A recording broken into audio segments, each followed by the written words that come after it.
This is Karen, Grandmother Dances in the Night Skies. If you go into my live feeds, you will notice I'm doing what's called the Shamanic Earth Stone readings. And I'd like to explain to you a little bit more about what these earth stones are, what exactly I'm doing. I'm going to do the first 10 counts for you so that you can understand the difference. So the stones that I'm pulling look similar to this. I'm going to be doing one as I'm doing it with you. And then we work through the earth count. It's called the earth count, and it's from the book Lightning Bolt by Hamiel Storm. So that's the original teachings that I learned. Then there's also the Mayan count. Because I follow the Hopi and the Mayan traditions, it's a beautiful marriage between the two. So I'm going to be introducing both to you so that you can see how they work together. And you can play this video as many times as you need, make as many notes as you need, like and comment inside on the comment sections there. I'd be happy to answer any of your questions that you may have. So let's begin. The first is the zero count. Now, in traditionally, people think of zero as nothing, but actually zero is everything. Zero in the Mayan count. This is the Mayan symbol for zero, and you know what that is? That symbolizes the Milky Way. And so the Milky Way is part of our whole solar system, is part of where we live right now in the Milky Way. And this means that we encompass everything, all the planets, we encompass all the energy of everything. It is the medicine wheel. It is life in general, the whole shebang with all the people, all the energy, and all the everything. So that's what the zero count is. Typically, the zero doesn't get counted in a standard 20 count, but we always have it in the stone reading. So I wanted it to be able to show it to you. Now we're going to start off with number one. Number one sits in the east of the medicine wheel. That is the sun, the rising sun, the element of fire, that spark of something new. That's when we first have a thought. That's when we first bring something forward, ignite something, burst something. But in the Mayans, they call it perception. Perception, I first get to see something. I am actually perceiving what I'm looking at. And how can I bring perception and sun together? Well, too much sun blinds us. Not enough sun makes us so we can't see. The perception of what we are looking at, what we are creating, how it all blends together, knowing that we can manifest, create, and be anything we choose. And because we're sitting in the element of fire when we're sitting in east, that is that spark of that fire as it shines bright. It can heat us up in the morning. The very first thing that I encourage people to do is watch the rising sun as you begin to learn the earth count. Watch that beautiful day. We get to choose however we are going to present ourselves today. We get to choose how we're going to look. What do we want to wear? How do we want to walk into the world? And how can we germinate those thoughts, that perception of what we want to perceive? Even when we're walking around and we go, hey, you know what? I really like this person and I like everything they're doing. And then you have a fallout with that person and they say the exact same thing. And you go, oh my gosh, I can't stand that person. Why is that? It's the perception of how we're looking at it through our lens. So it allows us to look at the lens through a different light. And what is the filter that we are looking through? So that is the number one. The number two sits in the west of the medicine wheel, which is the opposite. That's Mother Earth. That's Earth itself. That is the heartbeat of Mother Earth. And it is element of Earth, but it is also the reflection, which seems like an odd blend between the reflection and Earth, because Earth doesn't really reflect, but does it? Earth reflects the heat of the sun. See how they both work together. The reflection of thoughts, how we can sit in when we are laying on the earth. Have you ever just laid down in the earth on the ground and just allowed your mind to just drift in to the flow of past thoughts, past memories, and that daydreaming spot? That is that reflection, that beautiful space of reflection. It's like Mother Earth is holding you so that you can reflect on where you've been and where you're going as you sit in the flow of it. The germination of our thoughts. That's what sits in the number two. The number three are the plants. That sits down at the south of the wheel, but it's also The tears, the water sits in there because without tears, we can't grow, germinate our thoughts and what we're bringing forward and birth what we want. They all work together. We work together because we are part of nature. Nature is part of us.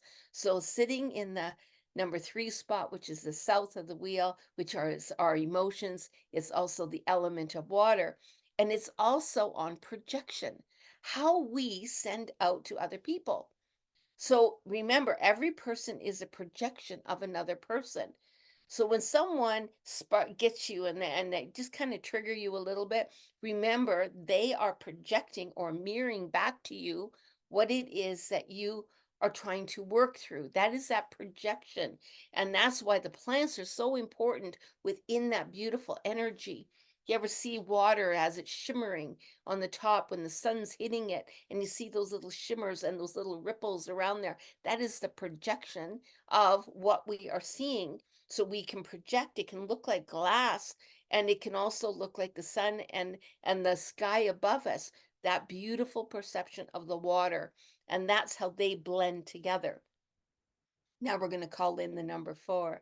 The number 4 sits at the top of the medicine wheel. That is the animals, all the animals, every animal, the animal in your medicine wheel, the animals that we eat, the animals that are domestic, the animals that are wild, the animals that are historic, that have gone before us. This is that energy of that, but it is also balance. Because an animal, most animals sit in balance. They're not worried about how other people perceive them. They're not worried about tomorrow. They're just sitting in the moment of now, in the balance of life. A hawk knows I'm hungry, therefore I have to fly and I have to see my prey and I have to go down and get it. I have to eat because I'm hungry. A deer can sit in a field and they can be munching, but their ears are always moving around because they're paying attention to what's going around them in the moment. They're not thinking, well, I think in an hour from now I might be hungry, so I better eat now. They're living in the moment of now. They are in the balance of life. So when we're off balance, we can perceive that too. That's when everything gets discombobulated. That's when we don't quite fit in and we don't know what's going on. That is that off balance. So when we are sitting in the balance of life, in that beautiful sweet spot of the animals, and sitting in the north of the wheel is also our brain. So our brain sits there. And when our brain is not in full gear, worrying about this or worrying about that, I'm not worrying about tomorrow. I'm not worrying about yesterday. I'm not having that little hamster wheel go around. I'm just sitting in balance and just trusting the moment of now. So that's why that sits there. The number 5 goes right smack in the middle of the medicine wheel, and that is human. What's it like to be a human? Our seed selves, our soul selves came down to experience life as a human. That's where we sit. And number 5 is separated in the Mayans. What separated means? Well, we've come from the collective spirit, if you will, and we've come down and we're sitting in a single body. Even though we're a seed self that's connected to everything, we are still a unit unto ourselves. We came down into this world by ourselves. When we leave by ourselves.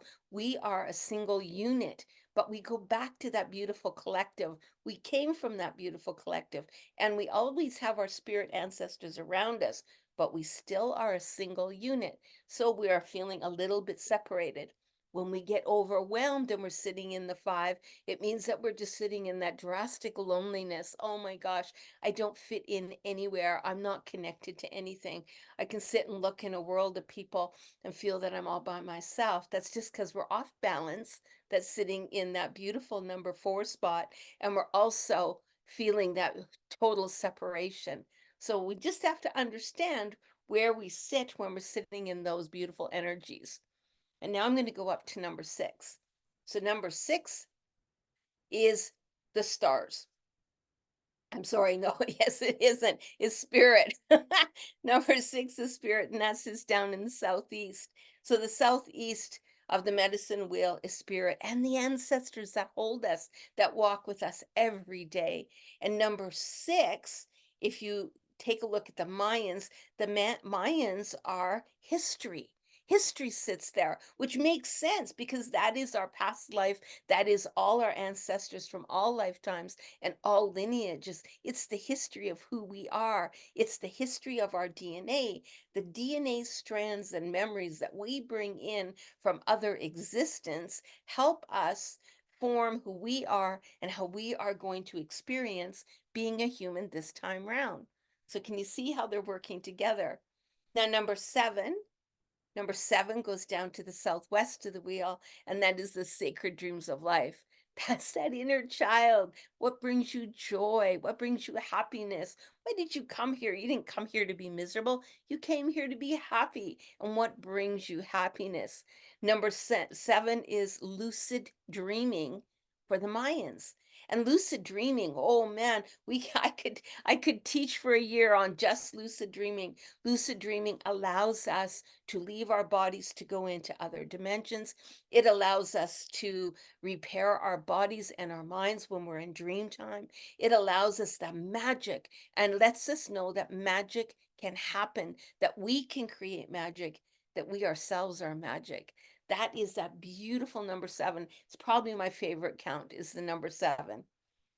The number eight sits at the northwest of the medicine wheel. And another number eight is the cycles of natural law.